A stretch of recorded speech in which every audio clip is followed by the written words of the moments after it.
Hello students, चलो इस module में हम बात कर लेते हैं लॉज ऑफ केमिकल कॉम्बिनेशन की।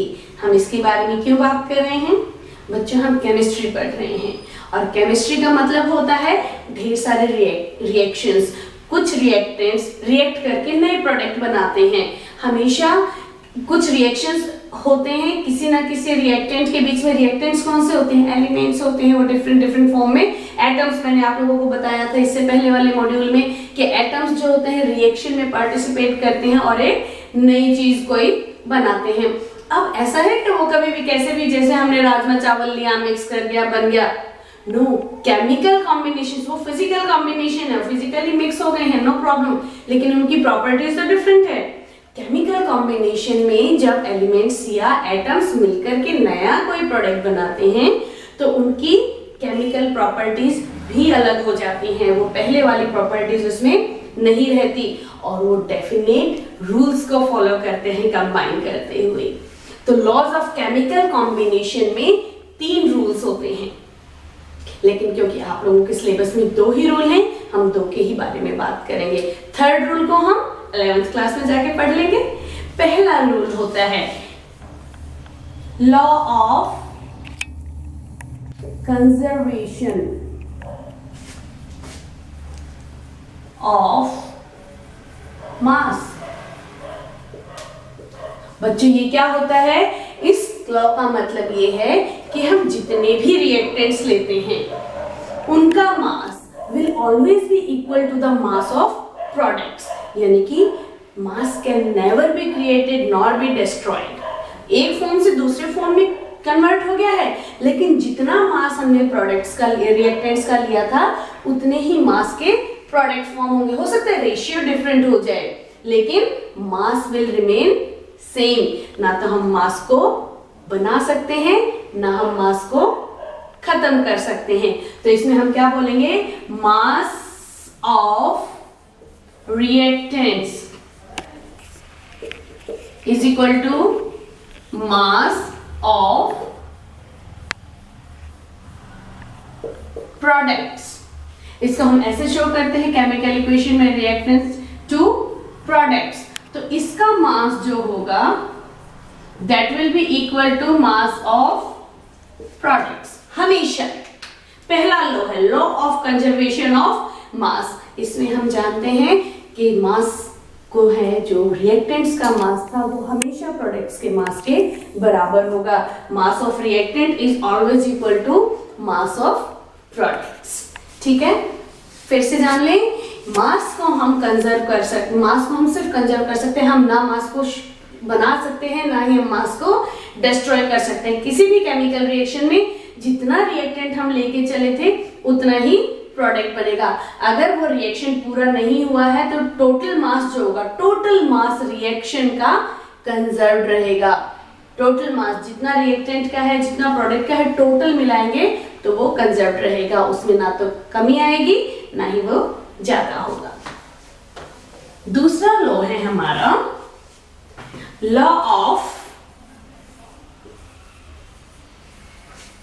Constant proportions। बच्चों फिजिकल रिएक्शन और केमिकल रिएक्शन में ये अंतर है। आपके घर में आज राजमा चावल बने, आपने चावल में राजमा डाली, हो सकता है आप 1 चम्मच डालो, हो सकता है आप 2 चम्मच डालो, हो सकता है आप 3 चम्मच राजमा डालो। कोई लॉ नहीं है उस पे, आप कैसे भी डाल सकते हो। लेकिन बच्चों जैसे मैंने शुरुआत में बताया था, केमिकल कॉम्बिनेशंस डेफिनेट लॉज को फॉलो करते हैं। जैसे पहला था law of conservation of mass, दूसरा लॉ है लॉ ऑफ कांस्टेंट प्रोपोर्शन। जब भी कोई एटम, 2 या 2 से ज्यादा एटम कंबाइन करते हैं तो वो हमेशा कांस्टेंट प्रोपोर्शन में ही कंबाइन करते हैं, no matter what the situations are. अच्छा देखो, और क्लियर करते हैं मैं इसको। ये किसका फॉर्मूला है? वाटर का फॉर्मूला है। ये किसका फॉर्मूला है? कार्बन डाइऑक्साइड का फॉर्मूला है। अच्छा एक बात करते हैं, वाटर को हम लोग लैब में भी बना सकते हैं, बिल्कुल बना सकते हैं। हमने लैब में वाटर बनाया, आप अपने घर से वाटर का एक सैंपल लेके आए, आपने अपने स्कूल से वाटर का एक सैंपल इकट्ठा किया, आप अपने नाना जी के यहाँ गए, वहां से वाटर का एक गिलास लेके आए, क्या उसमें जो फॉर्मूला होगा एक होगा या अलग अलग होगा? हम एक सी से भी सैंपल कलेक्ट कर सकते हैं, झरने से भी सैंपल कलेक्ट कर सकते हैं। अभी इतने ही सारे सैंपल्स हमारे पास आ गए हैं, इनमें जो कॉम्बिनेशन होगा वाटर का वो एक होगा या अलग होगा? क्या सी वाटर का अलग फॉर्मूला होगा, या तुम नाना जी के घर से लेके आए थे वो फॉर्मूला अलग होगा, या स्कूल वाला फॉर्मूला अलग होगा? बिल्कुल सही, हर जगह वाटर क्या था, और जो लैब में हमने बनाया था उसका भी फॉर्मूला यही होगा। इसका मतलब चाहे हमने कोई कंपाउंड कहीं से भी लिया, वो एक डेफिनेट प्रोपोर्शन में ही मिलेगा। इसका मतलब क्या है, 2 हाइड्रोजन के एटम और 1 ऑक्सीजन का एटम दोनों ने मिलकर के एक मॉलिक्यूल बनाया है वाटर का। अब चाहे ये कहीं से भी आए, ये हमेशा इसी रेशियो में मिलेगा, कंबाइन करेगा, फॉर्म होगा। ठीक है, इसी तरह से अगर हम CO2 ले लें, 1 कार्बन का एटम 2 ऑक्सीजन के एटम ने कंबाइन करके CO2 बनाया है।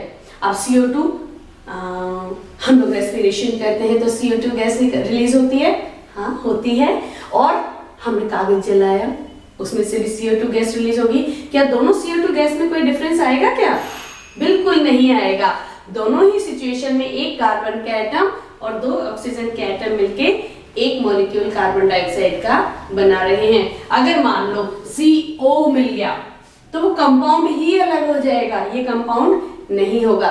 तो एक कंपाउंड का हमेशा डेफिनेट प्रोपोर्शन में एटम्स मिक्स होते हैं, कंबाइन करते हैं और उसका कंपाउंड को बनाते हैं। This law is known as law of constant proportions.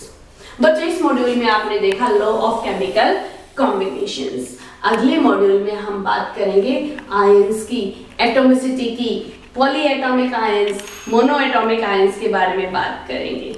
Till then, good bye, enjoy studying.